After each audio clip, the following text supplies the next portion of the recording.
반갑습니다. 4월 23일 금요일 큐티 시작하도록 하겠습니다. 오늘 본문 말씀은 출애굽기 10장 21절에서 29절 말씀입니다. 아홉 번째 재앙 어두움. 여호와께서 모세에게 말씀하셨습니다. 하늘을 향해 내 손을 뻗어라. 그러면 어둠이 이집트 땅을 덮을 것이다. 곧 손으로 더듬어야 할 만큼 짙은 어두움이 임할 것이다. 그리하여 모세는 하늘을 향해 손을 뻗었습니다.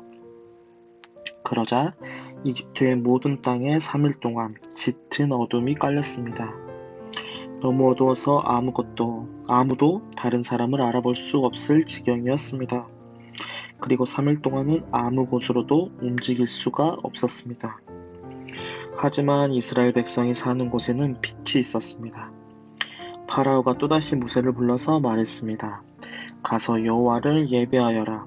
여자와 어린아이들도 데리고 가거라. 다만 양과 소만은 남겨놓고 가거라. 모세가 말했습니다. 우리 하나님이신 여호와께 바칠 제물과 번제물도 가지고 갈 수 있게 해 주어야 합니다. 우리는 짐승들도 가지고 가야 합니다. 한 마리라도 남기고 갈 수 없습니다. 그 짐승들 중에서 몇 마리를 골라 우리 하나님 여호와께 바쳐야 하기 때문입니다. 그곳에 이르기 전에는 어떤 짐승을 바쳐야 좋을지 우리는 모릅니다. 여호와께서는 파라오를 여전히 고집스럽게 놔두셨습니다. 그는 이스라엘 백성을 내보내려 하지 않았습니다. 파라오가 모세에게 말했습니다. 가버려라. 다시는 나타나지 마라. 또다시 나타나면 너를 죽이고 말겠다. 그러자 모세가 왕에게 말했습니다. 왕이 말한 대로 하겠습니다. 다시는 왕을 만나러 오지 않겠습니다. 오늘 내용은 아홉 번째 재앙에 대해서 말을 하고 있습니다. 아홉 번째 재앙은 어두움이 내릴 것이라는 것입니다. 모세가 하늘을 향해 손을 뻗자 이집트에 3일 동안 어두움이 내립니다. 우리가 어두움을 깔렸다고 했으니까 마치 빛이 없는 저녁과 같은 어두움일 거다라고 생각을 할 수 있는데요. 그러지 않는 이유가 뭐냐면 이집트 땅에는 어둠이 임했는데 이스라엘 백성들이 사는 곳, 어디죠? 고센 지방에는 빛이 있었습니다. 근데 알겠지만 진짜 앞사람도 못 알아볼 만큼의 어두움이 있는데 만약에 고센 땅에 이스라엘 백성들이 있는 곳에 빛이 있다라고 해봅시다. 그러면 칠흑 같은 어두움이 일어나지 않습니다. 그래서 여기서 말하는 어두움에 대해서 잠깐 살펴볼 건데, 여기서 말하는 어두움은 어떤 어두움이냐? 많은 학자들이 모래폭풍이다라고 말을 합니다. 그러니까 이집트 지방의 주위를 보면 사막입니다. 이 사막으로부터 모래폭풍이 일어나는 거죠.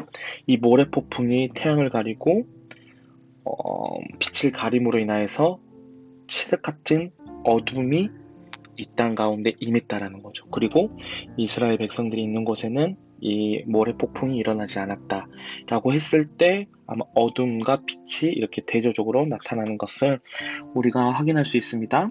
그리고 아홉 번째 재앙은 빛이 사라져 버렸잖아요. 빛이 없어져 버린 것입니다. 그러니까 태양이 사라져 버린 어떤 현상을 나타내는 거죠.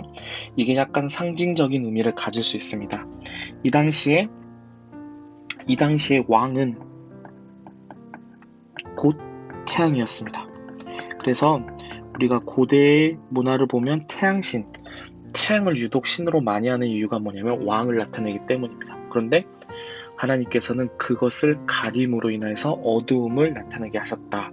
즉 왕에 대한 어떤 심판, 파라오에 대한 심판이다라고도 생각할 수 있습니다. 왕을 없애는, 왕을 쓰러뜨리는 어떤 그러한 모습을 나타내는 아홉 번째 재앙일 수도 있다라는 거죠. 근데 파라오는 여전히 어떠죠? 여전히 모세와 아론이 처음 이야기했던 대로 모든 백성과 가축과 짐승들을 다 끌고 나가게끔 허락하지 않습니다. 이번에는 가축들은 다 놓고 가라라고 이야기하죠. 근데 제사를 지내려면 어떻게 해야 되죠? 구약 시대이기 때문에 가축을 잡아서 제사를 지내야 했습니다. 그런데 파라오는 그것마저도 허락하지 않는 거죠.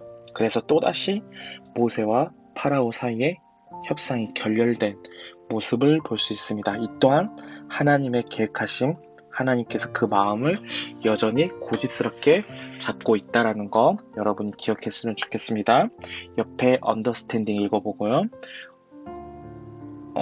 오늘 큐티표 체크는 네모로 하도록 하겠습니다. 이제 얼마 남지 않았습니다. 다음 주까지 조금 더 힘을 내서 같이 큐티 빠지지 않고 계속 들었으면 좋겠습니다. 기도하도록 하겠습니다. 사랑하는 주님 감사합니다. 오늘도 주의 말씀으로 하루를 시작할 수 있게, 어떤 하루를 마무리할 수 있게 인도하여 주심을 감사를 드립니다. 주님, 언제나 우리가 주의 말씀을 마음판에 새기며 살아가는 저희들 될 수 있도록 주님께서 붙들어 주세요. 감사합니다. 예수님의 이름으로 기도드립니다. 아멘.